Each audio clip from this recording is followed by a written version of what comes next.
Gününüz xeyirli olsun uşaqlar. 8-ci sinif şagirdləri üçün fizikadan kiçik summativ qiymətləndirmə 4-ün, yəni hansı dalğalar, mexaniki və elektromaqnit dalğalar birinci bölmənin summativinin versiya suallarına baxaq. Birinci sualda deyir ki, uşaqlar, mexaniki rəqslərin elastik mühitdə yayılma prosesi necə adlanır? Bunu artıq biz mövzu izahından öyrənmişdik. Mexaniki rəqslərin elastik mühitdə yayılma prosesi nə adlanırdı? Bəli, mexaniki dalğa adlanırdı. Mexaniki dalğalar formaca hansı növlərə bölünürdü? Yadınıza gəlirsə ayrılırdı orada enli dalğalar və uzunlu dalğalar. Enli dalğalarda qabarıqlar və çökəkliklər bir-birini izləyirdi. Uzunlu dalğalarda isə seyrəkləşmələr və sıxlaşmalar. Üçüncü sual. İnsan qulağının eşidə bildiyi mexaniki dalğaların tezlik diapazonu hansıdır? Əlbəttə bunu hamımız bilirik. 16 Hz və 20.000 Hz aralığı. Dördüncü sual. Elektromaqnit dalğaları vakuumda hansı sürətlə yayılır? Fikir verin. Elektromaqnit dalğaları deyir. Elektromaqnit dalğaları vakuumda işıq sürətinə bərabər sürətlə yayılırdı. O da edirdi 300.000 kilometr bölünsün saniyə. Yəni saniyədə 300.000 kilometr yol getmiş olur. Növbəti suallara da baxaq. Deməli, növbəti 5-ci sualda bizə deyir ki, rəqs periodu və tezlik arasında hansı əlaqə yaza bilərsiniz?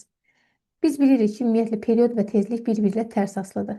T bərabərdir 1 bölünsün nü-yə və yaxud da ki, nü bərabərdir 1 bölünsün t-yə. İndi burada periodla əlaqəni deyirdi. Fikir verin, burada B variantıdır. T bərabərdir 1 bölünsün nü-yə. 6-cı sual. Səs dalğası hansı mühitdə ən böyük sürətlə yayılır? Bilirik ki, səs dalğasının yayılma sürəti, yəni burada mexaniki dalğadan söhbət gedir. Yayılma sürəti mühitdən asılı olaraq V qaz halı kiçik idi V maye halından, o da kiçik idi V bərk halından. Yəni ən böyük sürət bərk halında idi. Burada da bərk halında olan hansıdır? Bax, poladdır. Poladda ən böyük sürətlə yazılmış olur, yayılmış olur. 7-ci sual. Dalğanın maneə ətrafında əyilərək onun arxasında yayılması hadisəsi necə adlanır? Dalğanın maneə ətrafında əyilərək onun arxasında yayılması əlbəttə ki, adlanır difraksiya. 8-ci sual. Səsin hansı xüsusiyyəti onun fiziki xarakteristik olan rəqs tezliyindən asılıdır? A. Səsin tonu, B. Səsin gürlüğü, səsin tembri, səsin amplitudu və sürəti. Ümumiyyətlə, bax, sürət bilirik ki, yalnız mühitdən mühitə dəyişdikdə dəyişir. Yəni, qaz halında, maye halında və bərk halında. Amplitud ümumiyyətlə tezliyə aid deyil. Tembri də onun fiziki xüsusiyyətlərinə. Və burada qalır səsin tonu və səsin gürlüğü. Səsin gürlüğü onun tezliyinə yox, amplituduna bağlı bir məsələdir. Yerdə qalır səsin tonu. Niyə? Çünki tezlik artdıqca səs daha uca və incə olur. Amma tezlik azaldıqca səs daha qalın eşidilir. Sonra növbəti suallara baxaq. 9-cu sualda görək nə var. 9-cu sualda deyir ki, yayılma sürəti 10 metr bölünsün saniyə olan rəqs periodu isə 0,5 saniyə olan dalğanın uzunluğunu hesablayaq. Bax, gəl burada bir ağ səhvə asaq və səliqə ilə bunu yazaq, hesablayaq. Deyir ki, yayılma sürəti 10 metr bölünsün saniyədir. V bərabərdir 10 metr bölünsün saniyə. Rəqs periodu isə 0,5 saniyədir. T bərabərdir 0,5 saniyə. Dalğa uzunluğunu deyir hesabla. Lambda bərabərdir sual işarəsinə. Bax, bilirik ki, sürəti periodla əlaqələndirən düsturu bax bu idi da. Buradan lambdanı tapsam, V-nin T-yə hasilidir. Gətirib qoyaram yerinə. V-miz nə qədərdir ki? 10. Vuraram. T-miz də 0,5-dir. Bu dedir 5 metr. Doğru cavab B variantı. 10-cu sual. Gəmidən göndərilən səs siqnalı exolot vasitəsilə 2 saniyə sonra geri qayıdır. Səsin sudakı sürəti 1500 metr bölünsün saniyə olarsa, dənizin dərinliyi nə qədərdir? Yenə də əks sədanın düsturu necə idi? S bərabər idi V vurulsun T bölünsün 2-yə. Sürətimiz burada verib bizə 1500 metr bölünsün saniyə. Zamanımız da verib 2 saniyə. S'i. S'in yerine burada H da yaza bilərsiniz. Onda daha dəqiq olar. H çünki dərinliyidir. H yazaq. Bərabərdir sual işarəsinə. Düsturumuzu yuxarıda yazmışıq da qoyaq yerinə. V'miz nə qədərdir ki? 1500. T'miz də 2-dir. Böləcəyik 2-yə. İxtisarlarımız getdi. Yerdə qaldı 1500. Demək ki, dərinliyimiz 1500-ə bərabərdir. 11-ci sual. Elektromaqnit dalğası şkalasında ən qısa dalğa uzunluğuna və ən böyük tezliyə malik şüalanma hansıdır? O şkala yadınızdadır, kitabın sağ küncündə verilmişdi. Orada göstərilirdi ki, ən böyük uzunluq dalğa radio dalğalarda idi. Amma ən qısa uzunluq isə qamma şüalanmada idi. Ən sonda dayanırdı. Demək ki, burada ən qısa dalğa uzunluğa malik olan ən böyük tezliyə malik olur. Bu da qamma şüalanmadır. Doğru cavab. 12-ci suala baxaq. 12-ci sualda deyir ki, səs dalğası havadan suya keçdikdə onun kəmiyyətləri necə dəyişir? Baxın, gəlin bunu əzbər yadımızda saxlamayaq. Sadəcə başa düşək. Yadınıza gəlir, qoy biraz yuxarı çəkim. Məsələni görək. Deyir ki, səs dalğası havadan suya keçdikdə. Hava nədir? Qaz halındadır. Suya keçir maye. Biraz əvvəl yazmışdıq. V qaz kiçik idi V mayədən, o da kiçik idi V bərkdən. Yəni, fikir verin, havadan suya keçirsə nə edəcək? Sürət artdı. Demək ki, sürət artır. Artır. İndi dalğa uzunluğu necə dəyişər? Dalğa uzunluğunu bizdən soruşmur burada. Soruşsaydı, onu belə yazardıq ki, V bərabərdir lambda vurulsun nüyə. Nü burada sabit olduğuna görə, sürət artdığına görə dalğa uzunluğu da artırdı. Amma dalğa uzunluğunu soruşmur. Növbəti tezliyi soruşur. Yadınızda saxlayın. Mənbə dəyişmədiyi müddətcə tezlik heç vaxt dəyişmir. Yəni səsin sürəti artsa da, azalsa da, dalğa uzunluğumuz artsa da, azalsa da fərqi yoxdur. Mənbə dəyişmədiyi müddətcə tezlik heç vaxt dəyişmir.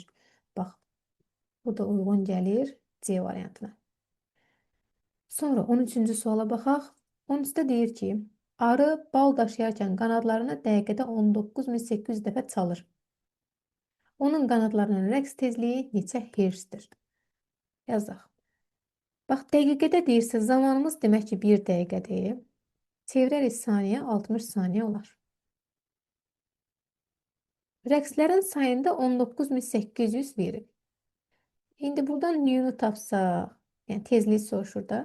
Nü bərabərdir m bölünsün t-də. N'imiz 19800 idi. Qoyacam t'miz də 60'dır. İxtisar getdi. 19'un içində oldu 3 dəfə, 18'in içində 3 dəfə 0. Etdi 330 Hz. Doğru cavab B variantı. Sonra 14-cü sual.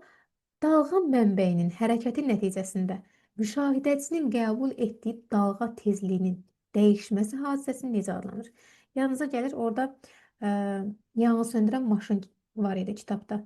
Və deyirdi ki, yanğı söndürən maşın müşahidəçinin yanına gəlib keçdiyi müddətcə dəyişir. Yəni, qəbul etdiyi dalğa dəyişirdi. Bu da bizdə Doppler effektini yaradırdı. Sonra 15-ci suala baxaq. 15-ci sualda deyir ki, açıq sualdır 15-ci sual. Deyir ki, niyə ayda baş verən güclü partlayışın səsini yerdə eşitmək mümkün deyil? Lakin günəş işığı yerə çatır. Mənbələrə əsasən izah edin. Deməli, bu əslində var idi. Biz bu haqqında geniş danışmışdıq sizinlə. Amma yenə də izahını yazaq. Baxın, biz bilirik ki, səs mexaniki dalğadır. Yazaq elə. Səs mexaniki dalğadır.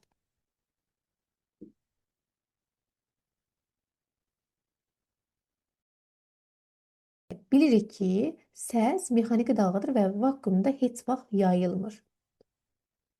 Vakuumda yayılmır. Qısa yazacağım artıq. Amma günəş işığı elektromaqnit dalğasıdır. Bax, günəş işığı elektromaqnit dalğasıdır. Məhz bu baxımdan da vakuumda yayılır. Amma, buraya yazarıq o zaman, amma elektromaqnit dalğalar, qısa yazıram, dalğalar vakuumda yayılır.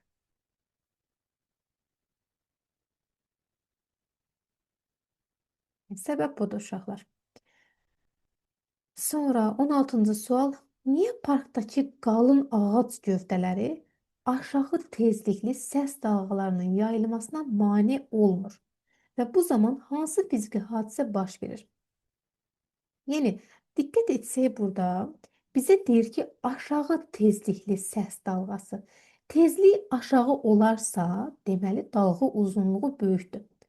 Yəni, o zaman yazaraq ki, burada aşağı tezlikli səs dalğalarının dalğa uzunluğu böyük olur. Aşağı tezlikli səs dalğalarının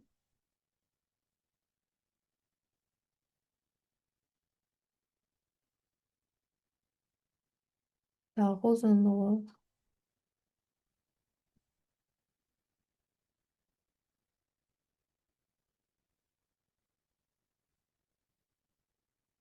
böyük olur. İndi fikir verin, dalğa uzunluğu ağac gövdələrinin ölçüsündən böyük olduqda, dalğa onun ətrafından asanlıqla keçə bilir. Yaza bilərik ki, o zaman dalğa uzunluğu ağac gövdələrinin ölçüsündən böyük olduqda, dalğa onların ətrafından asanlıqla keçə bilir. Belə uşaqlar, eyni zamanda bu şəkildə videoların hazırlanması çox böyük bir zəhmət və zaman tələb edən bir məsələdir. Odur ki, bu kimi videoların davamlı şəkildə gəlməyini istəyirsinizsə, kanala abunə olmağı və bəyənməyi unutmayın.